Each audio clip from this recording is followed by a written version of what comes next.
Hi అండి, welcome to my channel. Today special gongura pappu. ఇంకా అంతే అండి, అదొకటే చేశాను.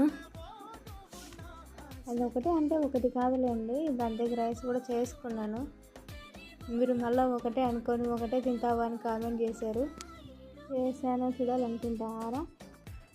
ముందుగా కందిపప్పు, గోంగూర, టమోటా, పచ్చిమిర్చి, ఉప్పు, పసుపు అన్నీ వేసుకొని కొన్ని వాటర్ వేసేసుకొని ఇంకా మూత పెట్టేసుకొని 5-6 విజిల్ దాకా రానివ్వండి.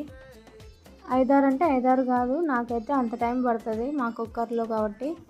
మీకు టైం పడుతుందో తెలియదు కదా, ఎన్ని విజిల్స్లో ఉడుకుతుందో తెలియదు కదా, అందుకే చెప్పాను 5-6 విజిల్స్ రానివ్వండి అని. ఇంకా తర్వాత మెత్తగా ఉడికిపోయిన మెత్తగా ఎనిపేసుకొని ఇంకా తిరుమాత పెట్టుకుండేది, అంతే. సింపుల్గా అయిపోతుంది.